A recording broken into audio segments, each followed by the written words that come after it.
morning, everyone. Welcome to a regular session and also an executive session of the Yuma County Board of Supervisors. We'll also be sitting as all special taxing districts, and today we're also going to be sitting as I think, the Housing Board later on. So this is the meeting of December the 16th, 2019. It is 9 a.m., and this is a call to order. We have an executive session item. Is it going to be repeated? We have an executive session that we're going to leave till the end of the meeting so that we don't have to, make you wait until we get done before we come back. So I'm going to take action on that item at the end of the regular meeting. So I'll begin with the regular session items, and the first item in the agenda is Pledge of Allegiance. Supervisor McLeod, would you please lead us in the pledge? Sure, thank you, Mr. Chairman. Please join me. I pledge allegiance to the flag of the United States of America and to the republic for which it stands, one nation under God, indivisible, with liberty and justice for all. Thank you. And I'd like to make the point that Supervisor Pancrasi is ill and couldn't be here. She didn't want to pass it on. I think she's on the phone. Are you on the phone, Lynn? Phone. All right. Well, she's on the phone, and so if you hear this weird noise in the background, trying to, Hey, Don't forget to hit the mute button because Yeah. I get in trouble. I know Right. where the mute button is. Yeah. Yes, thank you guys. I didn't want to get any of you sick before the holiday, so. I got my shot today. The health Oh. department, was gracious enough to come down and give us all a shot. They also gave us a shingles shot. So if we say something dumb, Oh, we can darn. blame the shingles shot, which we probably will. I will blame the shingles shot. He told us it could have unintended consequences. Okay. But I'm putting we you- feel a I'm lot on healthier mute today, now. right, Supervisor McLeod? Absolutely. All right, so after the Pledge of Allegiance, we have call to the public. Call to the public is for the public benefit. It's to allow individuals to address issues within the board's jurisdiction. Board members may not discuss items that are not specifically identified on the agenda. Therefore, pursuant to Arizona revised statutes, action taken as a result of public comment will be limited to directing staff to study the matter, responding to criticism, or scheduling the matter for further discussion and a decision at a future date.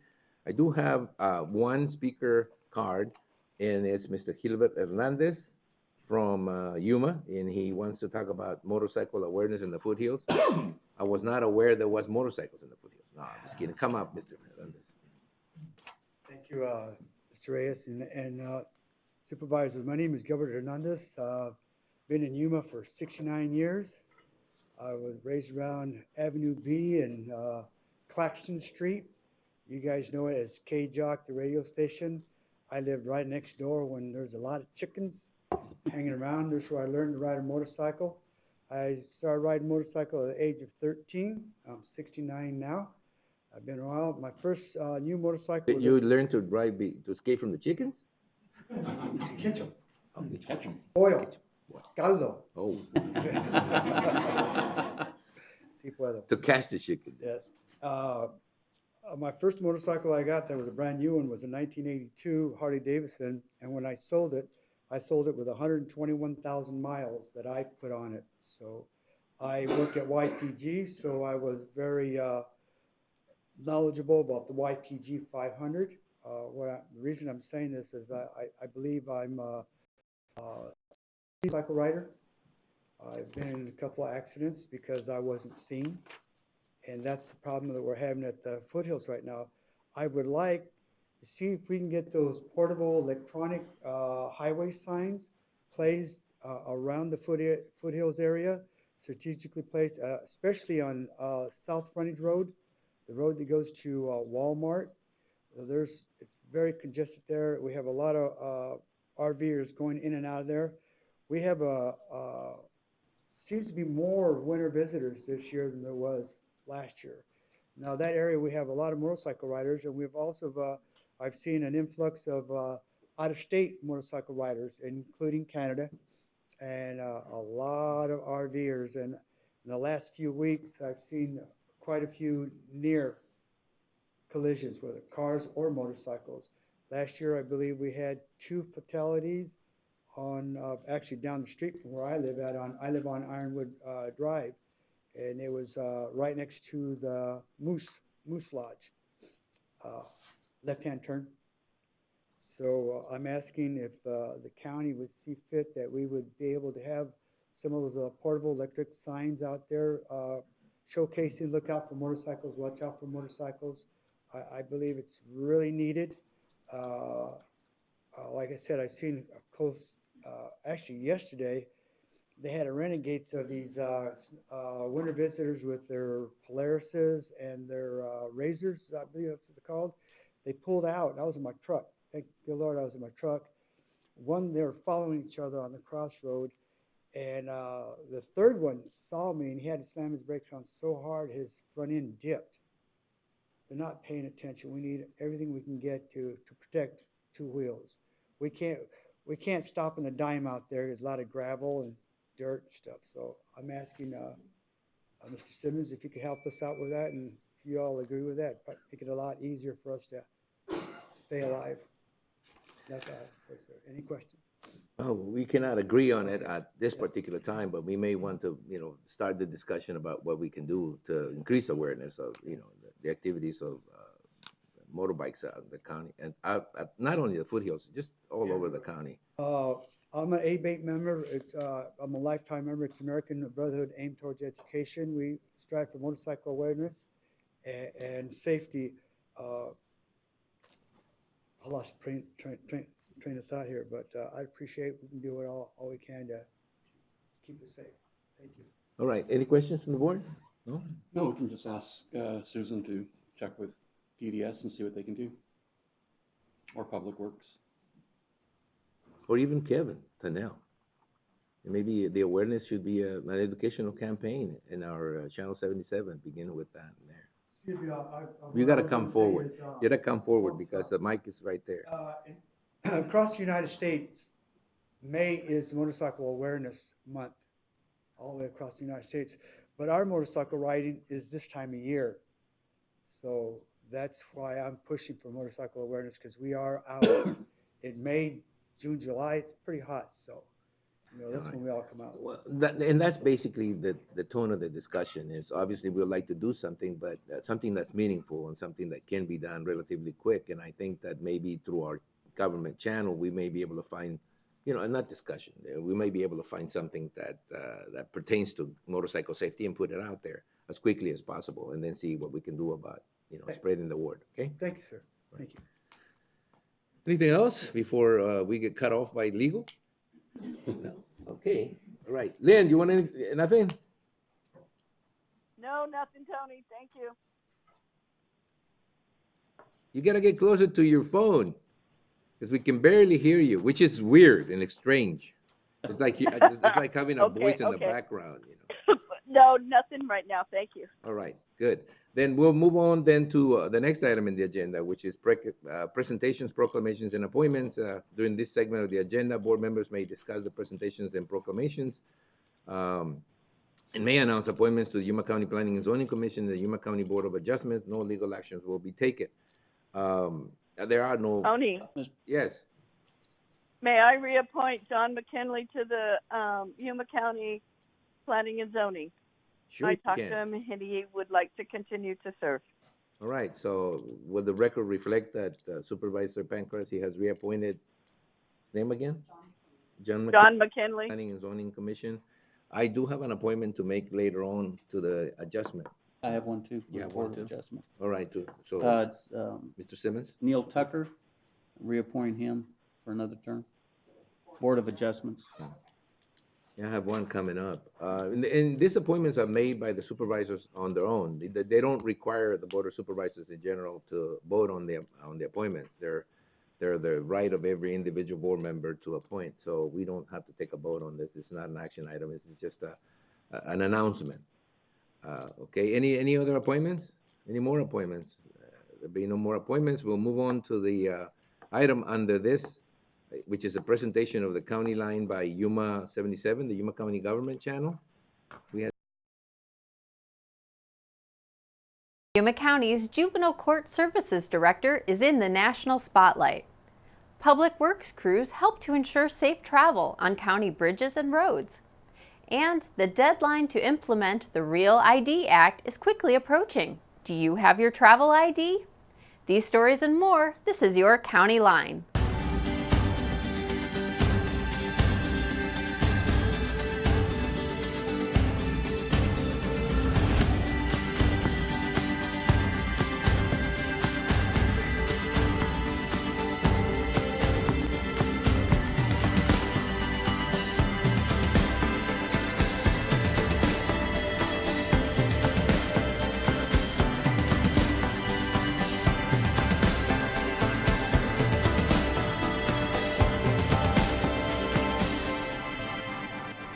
Yuma County is known for many things like farming, lettuce, military, and winter visiting. It's not often we shine in the national spotlight. Until now. Recently, the Yuma County Juvenile Court Services Director, Tim Hardy, showed up and continues to be in the national spotlight when it comes to probation and parole. Mr. Hardy has become the president of the American Probation and Parole Association, that is the leading organization representing the corrections industry in the United States and Canada. We need to increase our memberships. We need to provide better education to the new workforce, which is millennials. And then I also have incorporated that belief with Kids at Hope. And so you can use it with kids, you can use it with employees, you can use it with a large national association like APPA. With more than 90,000 members, they strive to keep communication constant throughout this diverse industry, provide training at all levels, and develop best practices for all to follow. The American Probation and Parole Association has been in existence for over 40 years.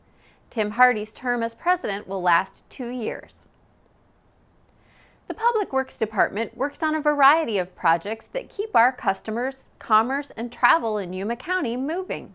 When doing regular maintenance, crews are keen to observe the conditions of the roads, and is why recently, when road crews were merely filling potholes on a bridge, part of the bridge work came into question. We found that the metal on the bridge had been rusting out and it's rotting out, so we're going to patch out the bad spot, cut the metal out, and weld new metal back onto it, and then tomorrow we'll put the asphalt back in there and open the road. When exposing the pothole completely, they came across problems with the support platform.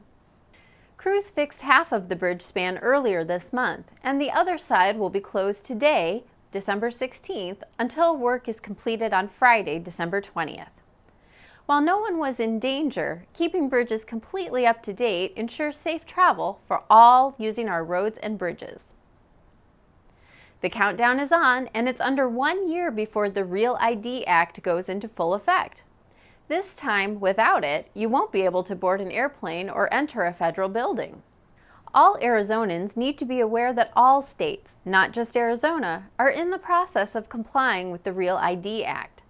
Arizona now has the Travel ID, and citizens will need to ensure that they have the gold star that's embedded in the card to show the cardholder has provided added proof of identification that meets federal requirements. Even though the Yuma International Airport is not a huge passenger airport, it still is affected by these changes. So Yuma area residents really need to consider getting the travel ID. It will ensure that you get on your flight, you don't get hassled, you won't miss a flight, and you'll be able to get wherever you need to go, whether it's a dream vacation or a last-minute flight, you'll be able to get on there without any hassle. This holds true if it's a driver's license or an identification card. Again, all of this is because of the Real ID Act of 2005. The deadline to have your Arizona Traveler's ID is October 1st, 2020. It's important to note this doesn't change anything in regard to international travel. People traveling outside of the United States will still need a valid passport or the equivalent in order to travel. I'm Elia Juarez, and this is your library update.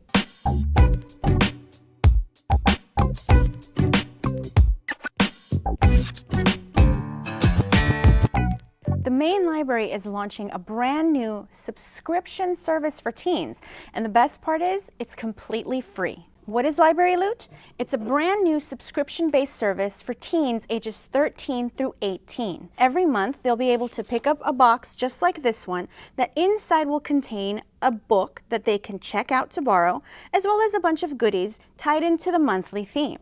Since this is a brand new service that we're launching, there are very limited amounts of spaces, so hurry over to the main library to sign up. To find out more about this and all of our other programs, make sure to check out our website at yumalibrary.org. On this edition of our Department Spotlight series, we take a closer look at the county's Planning and Zoning Division. The Planning and Zoning Division is tasked with enforcing the Yuma County zoning ordinance, enforcing the Yuma County subdivision regulations, and implementing the comprehensive plan. The comprehensive plan is meant to guide development in the county.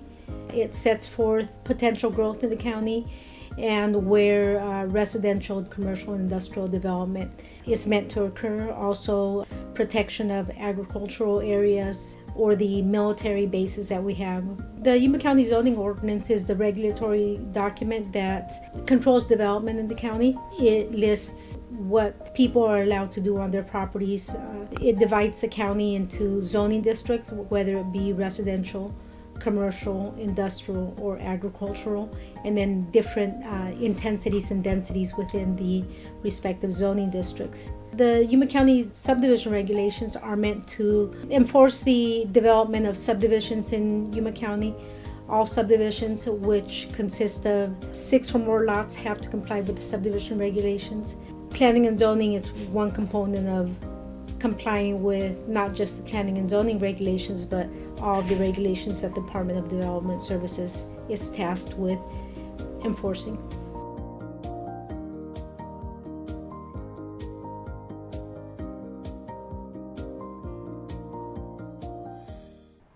You can learn more about Yuma County's Planning and Zoning Division by visiting yumacountyaz.gov.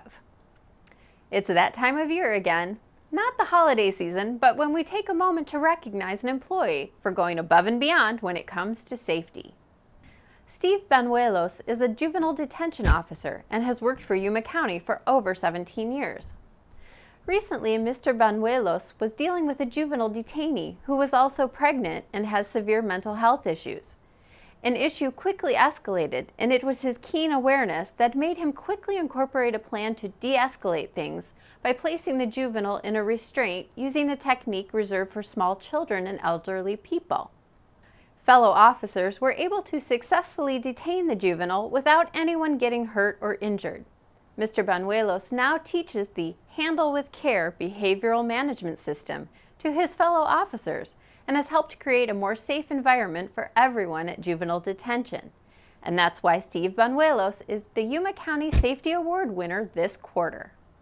Most of you are gearing up for the holiday season, and it's a good guess you have a Christmas tree. But have you thought about what you're going to do with your live tree after the holidays?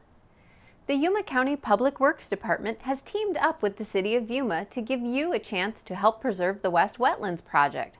All you have to do is take your tree to a recycling location and they'll do the rest. If you'd like more information about recycling your tree, just call 341-2500. Before we head out, just a quick reminder about the upcoming holiday season.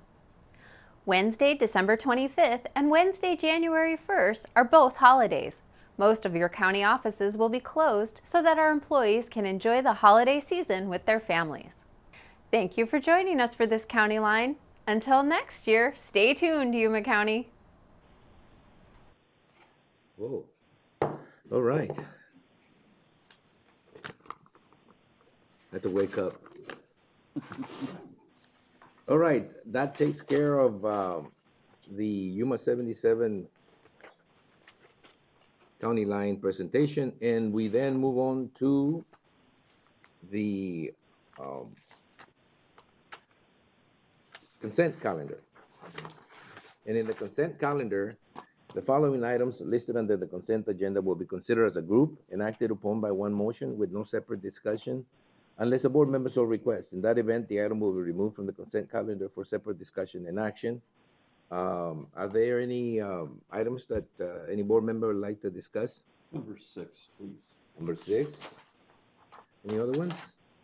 I'd like to talk about number 7 and number 15. We have the recorder here. That should do it. So it's 6, 7, and 15. I'll entertain a motion to approve consent calendars with the exception of 6, 7, and 15. So moved. Is there a second? Second. It's been motion and second to approve the consent calendar items 1 through 16 with the exception of 6, 7, and 15. All those in favor of the motion signify by stating aye. Aye. Aye. Anybody opposed? Motion carries. We'll open item number 6 initially, item number 6.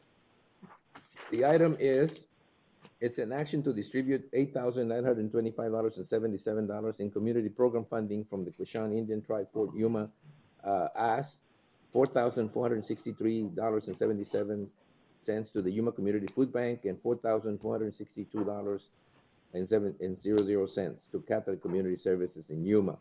I don't see a representative of the Quechan Indian tribe here, but I'd like to make a statement about the fact that they're very, how would I say, they're very accommodating with the choices we make, and we've been making different choices about different groups that we feel need the assistance. In this particular case, um, we chose, at least we discussed and chose the Yuma Community Food Bank because they had they had some roof problems, I think is what I heard.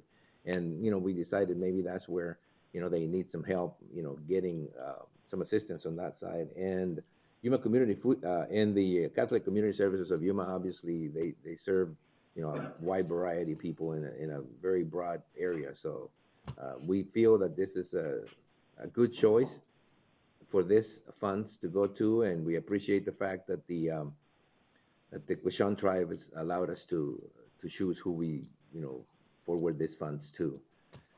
Without any further ado, unless you want to say something about this, Well, we've got we representatives from each. would like to have the representatives from each agency come up, and if you're here, and just tell us, if you want to tell us anything, tell us how appreciative you are of the Quechan. Doesn't even begin to go. Grateful, grateful. Well, we don't get many chances to do this. I mean, the county government is a really tightly run organization, and we're really an extension of the state administration, and that means that we really can't do many of these things unless we do it this way. So we really appreciate the opportunity to do it, and we couldn't find at this particular time more deserving organizations than the ones that are being given the funds today. It'll definitely go into good play because of our Raise the Roof Gala that we had a week ago Saturday. And as my predecessor used to say, never pass up a good disaster to fundraise. It poured rain inside the warehouse the night of the event. So we're grateful. All right. Well, you can thank Desiree. She brought it up to us anyway. So, we don't want to take all the credit, but she brought that up. No, we So, appreciate that very much so. all right. Well, thank you very much for coming up. Yes? Desiree can keep a record. Oh, I'm sorry, it's Shara Whitehead. You know. For the record. Well, I don't know. It's okay. You're welcome. Thank you, Tony and Board of Supervisors. My name is Jody White, and I'm with Catholic Community Services Safe House. And I want to thank you so much for choosing us to receive the funds. We served almost 500 individuals in Yuma's only domestic violence shelter over this last year, and the monies will go to good use for the families and the single adults that come through our doors. And I appreciate you very much. Thank you. Well, you have a very good asset here. Supervisor McLeod's always talking about the great job you guys do, and he's always supportive, very supportive. As a matter of fact, he's made it clear that he thinks you're one of the most excellent organizations in Yuma County, and so. Thank you. Thank you so much. Thank you. All right. So I'll now entertain a motion to approve item number 6 as presented. So moved. Is there a second? Second. Been motion and second to approve item number 6 as presented. All those in favor of the motion, any discussion? No? All those in favor of the motion signify by stating aye. Aye. Aye. Little delayed there. Yeah, I should remember that. Sorry. Oh, it's okay. I mean, Lynn, it's perfect because, when you say aye, everybody can hear you. All right. And all those opposed? No? Okay, fine. Then the motion passes unanimously. Item number 7, County Administration and Grants, is to approve resolution number 2019-36, adopting amendments to the Yuma County Owner-Occupied Housing Rehab Program policies and guidelines. I asked you to bring this up because I was sort of like the driving force in keeping the amounts of the rehab program and the assistance program lower from the beginning. And this is not new to me. I mean, I've dealt with this through the CDBG program when, as a member of the Wake Up Executive Board, we had to make that decision ourselves. And from what I read, we had limits. We set limits of $55,000 and $70,000 as the limits for rehab. I think $70,000 was a full rehab, and the other. Let me get that straight. It's the maximum unit set is 55,000 for rehab and 70,000 for reconstruction is what we have right now. And ADOT, I'm not ADOT, ADOH, Department of Administration, the department, there's on the Department of Housing, has a different guideline. And their maximum is $65,000 for rehab and 90,000 for reconstruction. And what you like to do is you like to match that. You're having trouble, with the limits that we set because construction is going up, and you feel the need to sort of match the grantor. And let me tell you, I appreciate that, but as an individual who's been housing for a long time, there's this debate within me about serving more people, and actually, helping one or two families with $200,000 at the end of the day. It seems I've always been inclined to try to serve more people. So that's what that is one of the reasons. The other reason to me is that when the state sets guidelines, they set guidelines based on the majority of the housing cost in the state, and housing costs in Maricopa County or Pima County are different than housing costs in Yuma County. I mean, to me, as a builder, because I do build about 60, 70, 80 homes a year in the area in South County, $90,000 is basically what it costs to build a house, a 1,200 square foot house, a fully new house. So to me, spending $90,000 to rehab a home, it's sort of a little bit too much. Now, that's not to say that I don't understand, where you're coming from. Sometimes when you go to do a rehabilitation, I mean, you have to almost tear down the house. And as we found out, tearing down an old building and trying to, do something with it sometimes turns out to be pretty costly. And I'm referring to the building next door, just in case you guys have forgotten what I'm talking about. So, Not much chance of that. not much of a chance of that. But anyway, I don't have any particular opposition. I just wanted to make the point that it isn't because I like to keep it low. It's because I think that in this area, investing $90,000 to rehab a home, it's almost, it's almost the cost of building a new one, totally. And I find that a little objectionable, but I can understand where you're coming from. Any comments? Well, I have a question. Sure. When you say reconstruction, is that the whole house or because Rehabilitation. is rehabilitation, but reconstruct the whole house or? Correct, Mr. Chairman, Supervisor Porches. The reconstruction is when the house is not equitable to invest the money to rehab, and we have to tear down the house and reconstruct a new one. So that's where the 90,000. So we do build a total new home in the reconstruction thing. Reconstruction. We don't, rehab is when we fix parts of it. Correct. And staff do try to keep it down to the minimum possible. But, because of regulation, we do have to make sure it's energy efficient, that is up to code.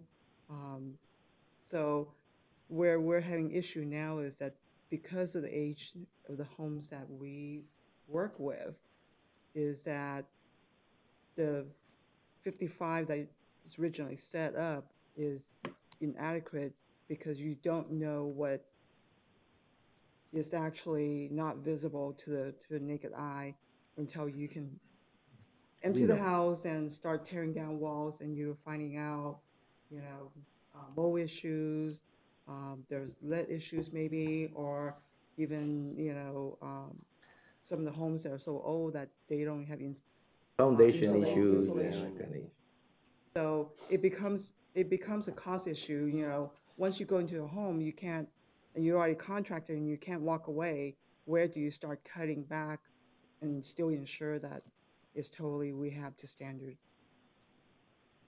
I think when you talk about reconstruction, I can understand that. You're building a new home. Basically, you're tearing everything down and starting anew with maybe the foundation, maybe, because it may not even work that way.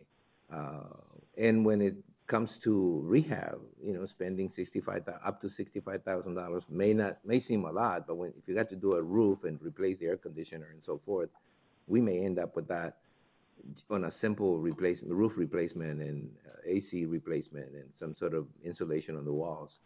Look, I don't want to make this a long discussion. I just feel torn between doing more for more people and doing just what you have to do to make sure that whomever qualifies gets a decent home to live on. So just wanted to make that point. Anything else? No. Well, then I'll entertain a Are you motion. in opposition? I can't. I'm a housing guy. I feel like whatever we can do to help raise the housing stock in Yuma County, it's fine.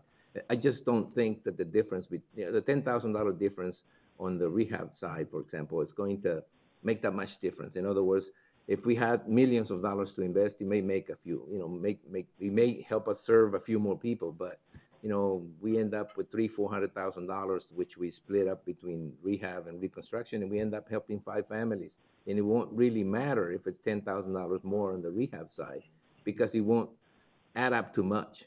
It won't make somebody else, qualified, be able to get funded. So, well, I'll live with it. Not happily so, but I'll live with it.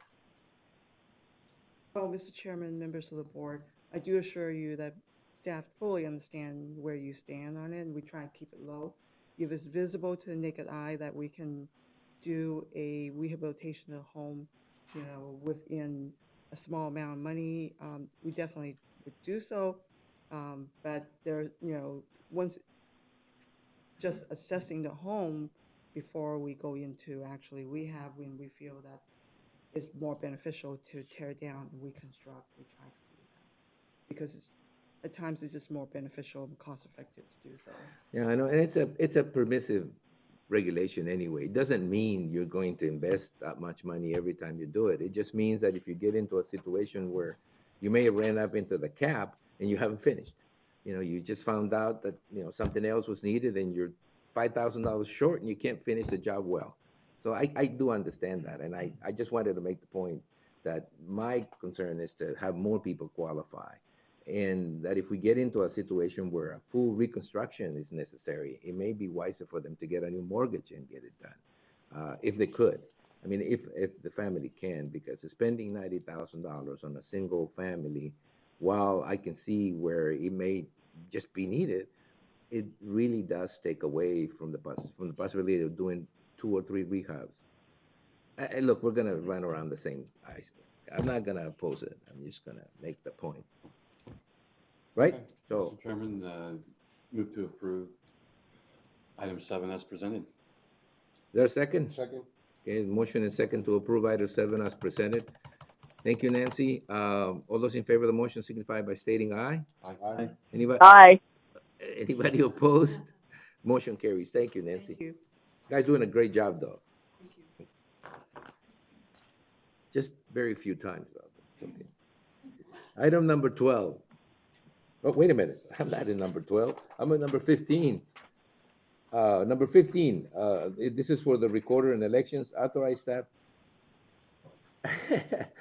to submit an application for Arizona Secretary of State SOS, which is like HELP, 2018 Help America Vote Act, Election Security Sub-Grant to increase cybersecurity for voter registration and elections by upgrading election-related computer systems.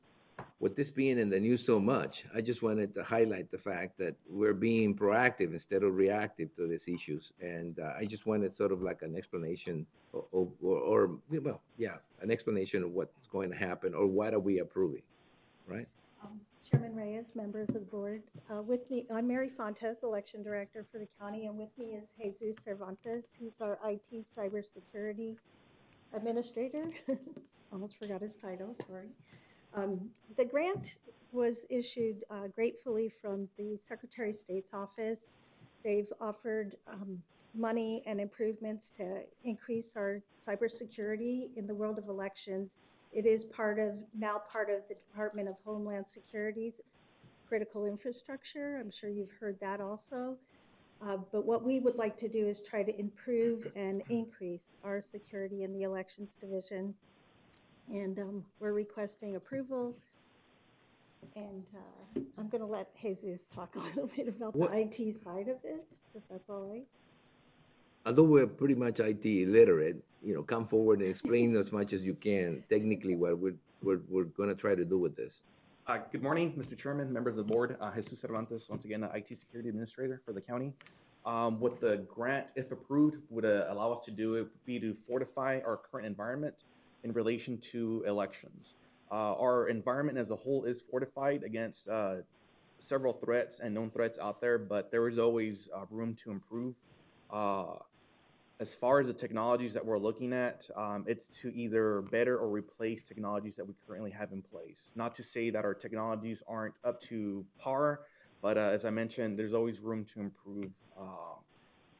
That's pretty much the gist of it. Do you have any other questions regarding it? Does any member have any questions? No questions? How much? We're requesting $97,000. $97,000? Yes, sir. And you think that's going to be enough? Yes. All right. We'll hold you to that. Well, hopefully you'll be successful. I mean, in terms of security, I don't think you ever have enough. I mean, it seems to me like every time you design something to stop hackers from getting into it, they design something to get around it. So it's a continuous struggle, and it will continue to be that way for as long as humans are humans, I think. But thank you for bringing it out, and hopefully you'll get it, and we'll be able to tell our constituents that we're doing as much as we possibly can to ensure the security of their voting process. On behalf of Recorder Poquet, myself with elections, IT, we appreciate your service. All right. Robin, anything? All right, we want you up here, though. Just want to make sure, everybody's on the same page. Real quickly, Chairman Reyes, members of the board, our elections director, Mary Fontes, worked very hard to put together the application that the Secretary of State's office was requiring for consideration. So working in partnership with Jesus, I can't program my own iPhone. So I really appreciate how much Ms. Fontes and Jesus worked together to put it together. The application was very important to the offices because it not only improves the infrastructure or the insecurity for the elections division, but also the voter registration division, especially now on a new statewide system where they're very enjoined using a database that we both can take advantage of as far as maintaining voter registration records and maintaining the information on election administration. So I'm super appreciative, and I appreciate you all being in support of our efforts to acquire additional resources. That's where those additional resources should go, is security. All right, thank you. Thanks. Any other comments? No? I'll entertain a motion to approve the item as presented. So moved. Is there a second? Second. Then motion and second to approve item number 15 as submitted. Any discussion on this item? No discussion. All those in favor of the motion signify by stating aye. Aye. Aye. Anybody opposed? Motion carries. Motion carries unanimously. Thank you. Move forward. That takes care, I think, of all the consent items, and we now move into the Housing Governing Board. Mrs. Esparza, come up. Come on up. And we are now going to recess the Yuma County Board of Supervisors and reconvene as the Yuma County Housing Board. Mrs. Daniela Vega Esparza, which is the member representing the Housing Authority, it's here with us, and we have a consent calendar, which it's, as I stated before, the following items that are listed on the consent agenda will be considered as a group and acted upon by one motion with no separate discussion unless a board member so requests. In that event, the item will be removed from the consent calendar for separate discussion and action. That means that if everybody on the board feels that this is an item that is clear to you and it's been discussed, we can take it up as a consent item unless someone wants to pull it out and discuss it at length. Does anybody wants to pull any of the consent items out? If not, I'll entertain a motion to approve the consent calendar for the Housing Governor Board, which is, let me read it first, I'm sorry. Housing, approve the second amendment to lease agreements for the cell tower at the Somerton Housing Project clarify that the landlord is the Yuma County Public Housing Authority, and 2, add third-party lease clauses requested by the U.S. Department of Housing and Urban Development. Everybody familiar with the item?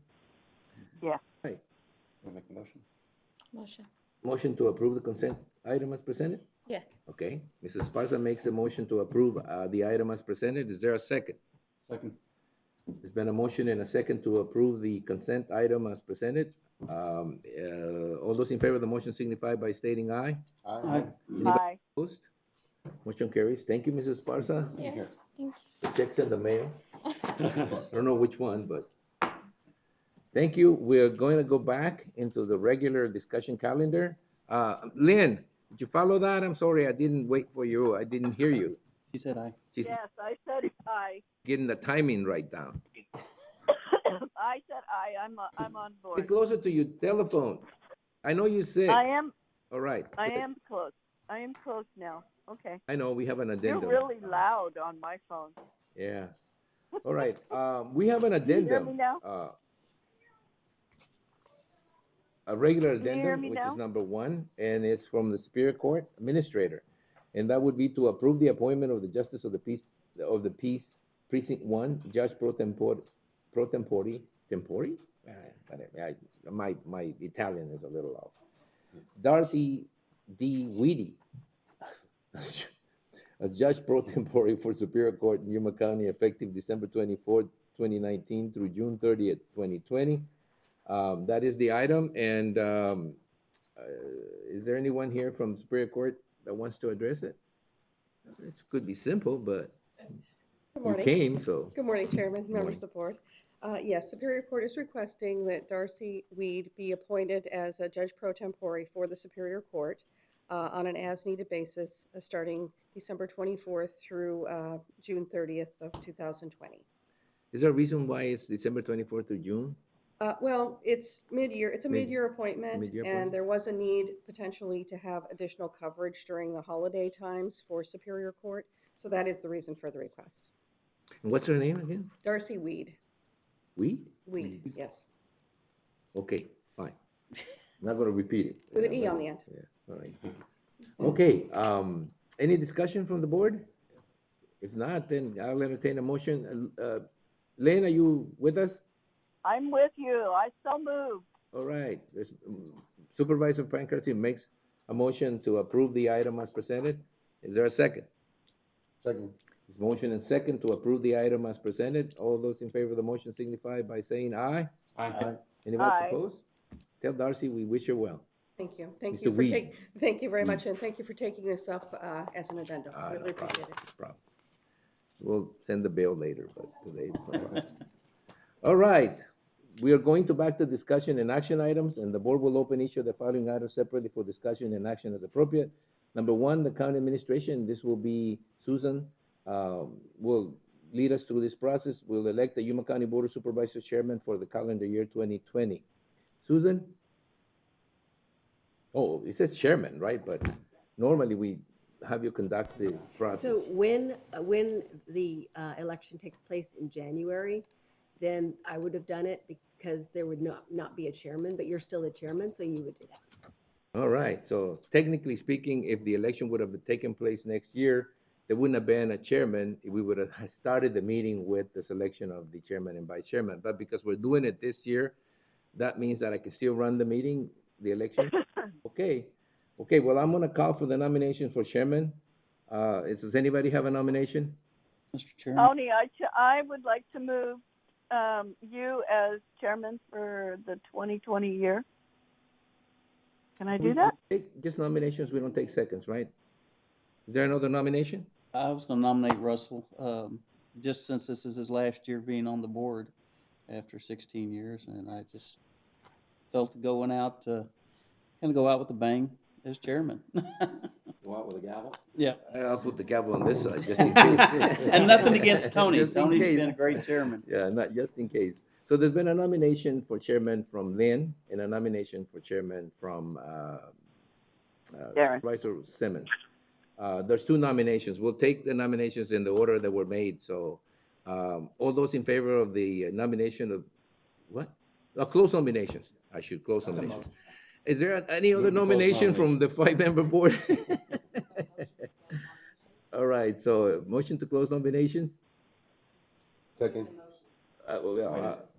Okay, so there's been a motion and a second to close nominations. All those in favor of the motion signify by stating aye. Aye. Aye. Aye. All right, so all those against? Motion carries. Now we'll take the nominations as presented or as submitted. The first nomination was for Mr. Reyes to be the chairman for the 2020 period. All those in favor of the motion signify by stating aye. Aye. Aye. 3. All right. I don't know if we need to continue. Is there a nay? All those against? Nay, just because I nominate Russell. Well, I will remember this. Well, it'd be kind of redundant if I One day nominate he him was and I like, don't. he checked out at the last minute. He said, "Oh, what You can't abstain unless you have cause. he didn't. He just didn't say. So okay. Yeah, I'll take it as an aye. That's just to make it clear. There was 3 solid ayes, 1 solid nay, and 1 sort of like wishy-washy aye. I'll take it as an aye. No. Yeah, it's fair to say. Well, anyway, we didn't get to the second part because I was over with. Okay, then I'll move on to the nominations for vice chair. Okay, so I'm opening the nominations for vice chair. Tony, may I nominate Martine Porches for vice chair for 2020? Oh, there's one nomination. Is there another nomination for vice chair? Motion to close nominations? Yeah, anybody wants to make a motion to close nominations, or do we just leave it hanging? Oh, I'll move to close nominations. Is there a second? Second. Then motion and second to close nominations. There only being one nomination, I'll still take a vote. All those in favor of the nomination signify by stating aye. Aye. Aye. Aye. So that was a very painful aye there for some. So the motion carries with 5 ayes and no abstentions. And no, all those against? Well, there was 5 ayes. There shouldn't be one unless you wanted to vote twice, which would be illegal. So that's it. I'm going to go ahead and make the formal announcement of your chair and vice chair for 2020. Okay, fine. We'll make an announcement. The chair of this for 2020 will be Mr. Reyes, and the vice chair will be Mr. Porches. It's going to be a long year. I still hold the gavel on the right. I'm moving it to the right side now that I know that the threat has been minimized. Well, anyway, guys, I do want to say something before we move into next year. It's been a pleasure to be the chairman, and I will try and continue to try to be the best I can. Although I have some bad influences on my right side, I'll try to, as much as possible, minimize that and continue to do as much or as well as we can. But thank you very much. I want to thank Supervisor McLeod because he has distinguished himself by serving really well as a vice chair. I never had any doubts to leave, anything that I had on his hands. He is and he was a great supervisor as far as I'm concerned, one of the best. And because he has announced he's not running again, I may have to wait a little longer to tell him we'll miss him because we still got one more year. But and he may be able to change my mind between now and then, but I doubt that. He's always been a good counterbalance for anything, and he's always been a great supervisor. I appreciate that. Thank you very much. All right, we'll move on then to event calendar and current events. Chairman, Lynn, are you still there? Yeah, but I'm going to pass, if that's okay. She's going to. Okay, fine. We'll go. I'm passing. Yeah, I don't she feel. passes event calendar, which is highly unusual, even when she's a little bit under the weather. But we will appreciate that. Next time, I'm sure you're going to do twice the report. So we'll move on to board members and county administrations, and we'll report on or may discuss events attended or to be attended on behalf of the county. We may present a brief summary of current events and may update the schedule for future Board of Supervisors meeting as appropriate.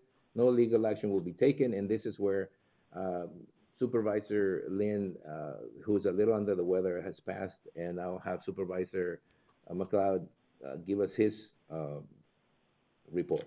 Thank you, Mr. Chairman.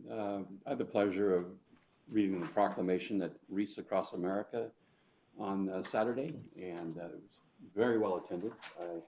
Attendance seems to increase each year, and so it's great to see.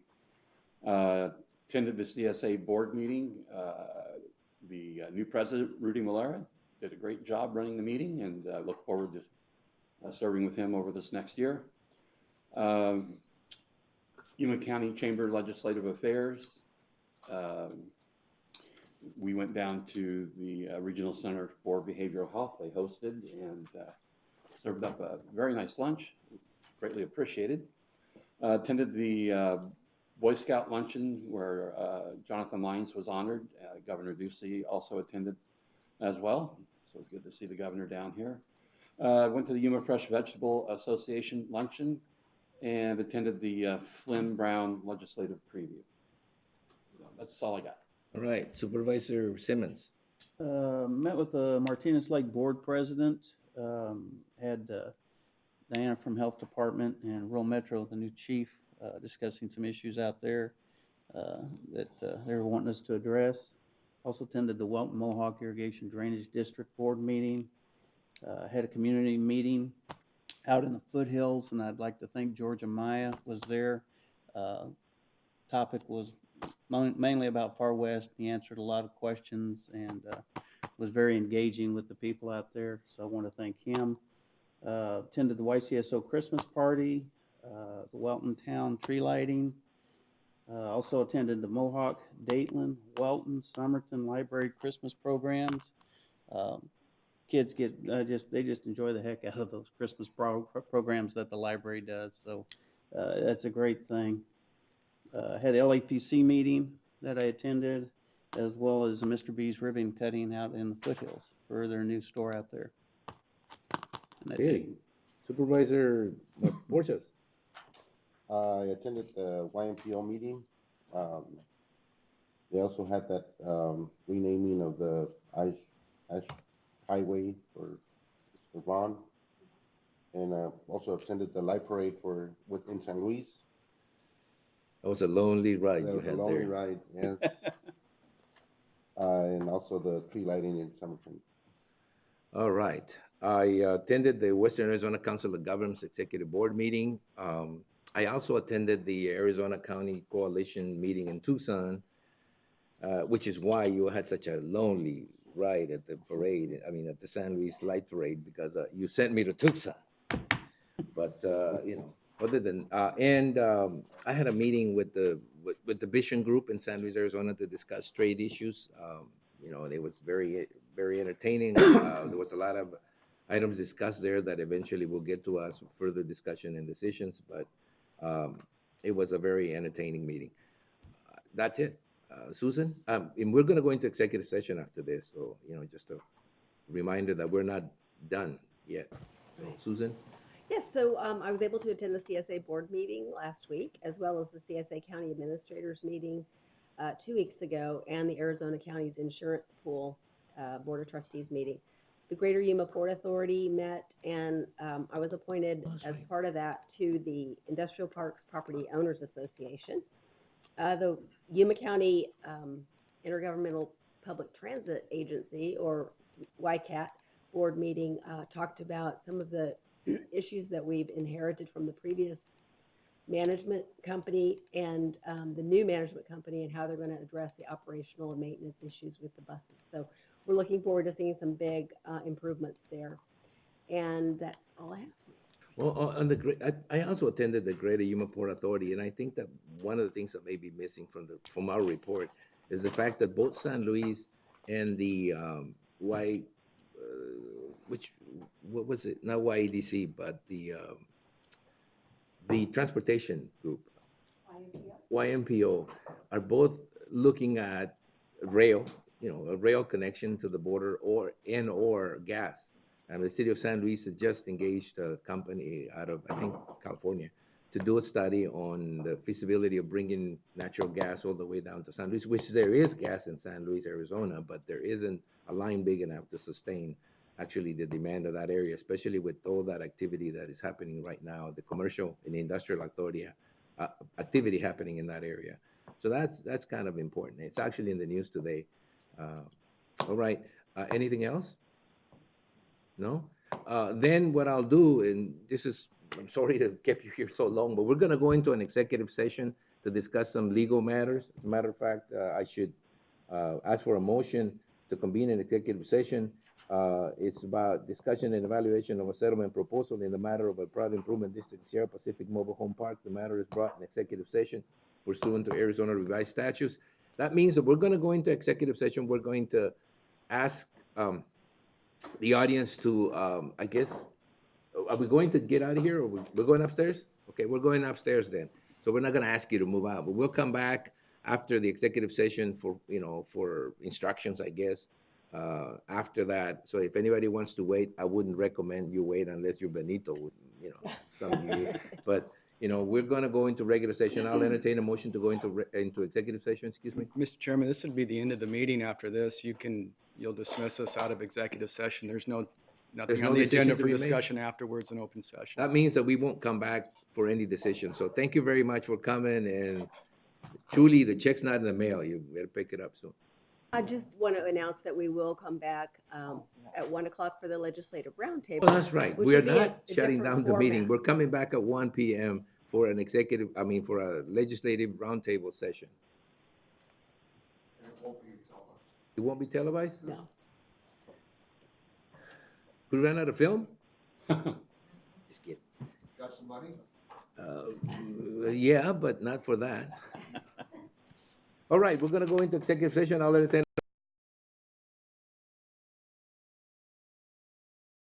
Second, I'm slow now. To go